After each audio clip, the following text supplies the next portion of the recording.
Madame Jen n'a pas d'eau courante depuis 4 jours. Elle tourne son robinet dans l'espoir de voir enfin l'eau couler. Mais le précieux liquide se fait toujours désirer. Occupé 3 ou 4 jours. Hier, là, ça là, c'est 3 jours aujourd'hui. Hier, là, quand la pluie est venue, quand on a mis l'eau, petit seau là, on a lavé. S'il n'y a pas l'eau, c'est pas bon. Comment on va faire pour manger? Comment on va faire pour boire? Nous, on boit médicaments. On va prendre quoi pour boire médicaments? Comme elle, les habitants de cette partie de Williamsville n'ont pas d'eau potable depuis près d'une semaine. La période de jeûne musulman complique encore les choses. Il n'y a pas l'eau là, dans le mois de carême là, on est en train de fatiguer. Matin, tout le monde sort pour aller promener. C'est de l'eau là, c'est pas bon. Même si tu veux te laver aussi, il n'y aura pas l'eau, rien même. On ne peut rien faire sans l'eau. Matin là, on charge les bidons, on va jusqu'à Carrefour, Williamsville là. Les gens qui font lavage là, c'est là-bas sans puiser l'eau. L'eau là, quand on ouvre, ça ne vient pas. Avant, l'eau là est venue, tout était poto-poto. Moi-même, j'ai versé 3 seaux d'eau. Mais depuis aujourd'hui, là, on ne voit pas. En temps normal, on nous coupe quotidiennement de l'eau, ça ne nous dit rien. Mais le mois de carême, c'est un besoin essentiel. Où à l'heure à laquelle je sors pour aller au travail, ce qui n'est pas normal. À Naneret, Carrefour Oasis, commune de Yopougon, le problème d'eau dure déjà plusieurs années. Quand le précieux liquide coule enfin, il n'a pas toujours la force de monter jusqu'aux habitants des immeubles logés un peu plus haut. On a vraiment des problèmes d'eau dans ce quartier ici. Dans la journée, l'eau ne monte pas dans les immeubles, même en bas. On n'arrive pas à avoir l'eau dans les robinets. Le matin, les enfants doivent se laver pour aller à l'école, tout ça, on n'arrive pas. Même faire le petit déjeuner des enfants, on n'arrive même pas à faire. Donc c'est vraiment grave. À Bobo, derrière Rail, les populations ont soif. Et cela dure plusieurs années déjà. Plus de 15 ans, on s'est puisé un bidon d'eau à 125 francs. Il n'y a pas l'eau dans notre quartier. À 4 h du matin, tu ne te réveilles pas.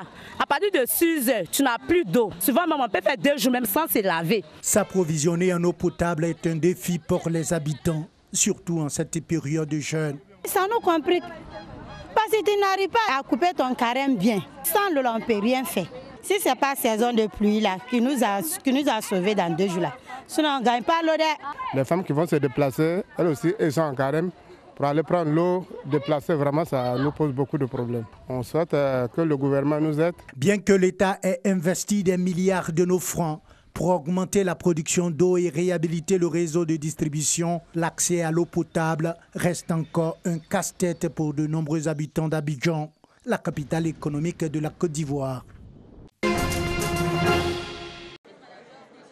Les différents métiers de la comptabilité présentés aux visiteurs et aux étudiants à ce salon des finances. Salon organisé par l'Association des étudiants ingénieurs et cadres financiers du groupe des écoles d'ingénieurs Agitel Formation. Le thème, l'impact du Cisco à réviser sur la gestion des entreprises.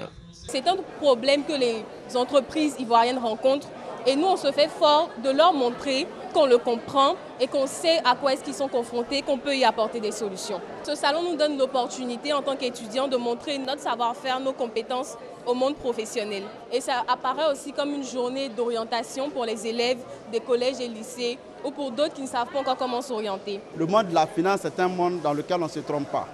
Pour ne pas se tromper, il faut bien être informé et puis avoir des outils. Aujourd'hui, c'est faire comprendre que on ne peut pas faire une entreprise sans les finances, on ne peut pas faire de finances sans financiers de qualité. Et donc nous montrons aux yeux du monde que nous avons des talents et que tout le monde peut venir s'en accaparer pour la bonne marche de leur entreprise. Dans chaque stand, les étudiants et visiteurs sont instruits sur le rôle des comptables, des trésoriers généraux et autres services financiers au sein d'une entreprise. Nous sommes chargés de les informer sur le métier de l'office manager. En quelque sorte, l'office manager se situe entre 2 volets, entre l'assistant de direction et le responsable administratif. Ici, nous sommes en train d'expliquer les différents aspects et comment pouvoir accéder au métier de trésorier ou bien de gestionnaire en trésorerie. Lorsqu'on vient à notre centre, on doit pouvoir retenir quelle est la différence entre le métier de trésorier, le métier de caissier et le métier de comptable. Parce que les gens ont tendance à faire l'amalgame entre ces différents corps de métiers. À ce niveau-là, nous expliquons aussi quelles sont les différences entre les métiers de trésorerie à l'intérieur d'une entreprise et les métiers de trésorerie à l'intérieur d'une banque. Donc c'est plus ou moins ça que nous essayons d'expliquer ici.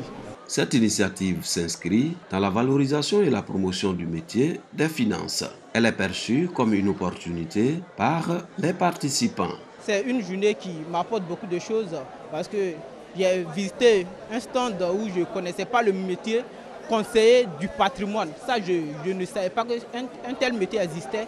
Franchement, quand ils m'ont expliqué sur ce métier, j'ai vu que non, il est bien fait d'être là.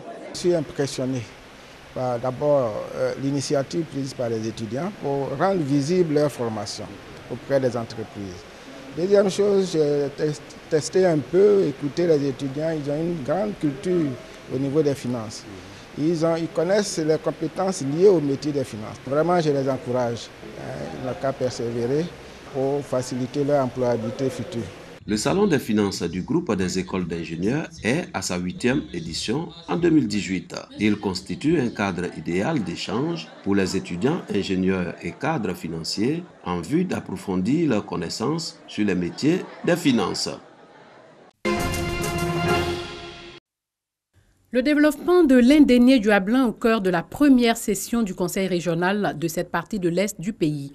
Ce sont plus de 2 milliards de francs CFA qui ont servi à la construction d'écoles, à l'électrification de plusieurs villages à Danubakro, d'Ameakro et de Kwadiokro dans la sous-préfecture d'Amelekia. Le secteur de la santé n'a pas été oublié. Des pistes villageoises ont aussi été reprofilées par le Conseil régional de l'indénié du Hablin pour permettre aux villageois d'écouler leurs récoltes. Nous, au Conseil régional, nous faisons du développement.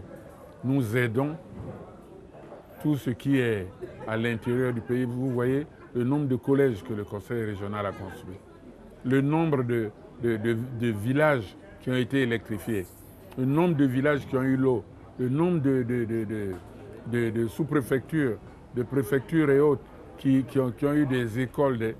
C'est ça le développement.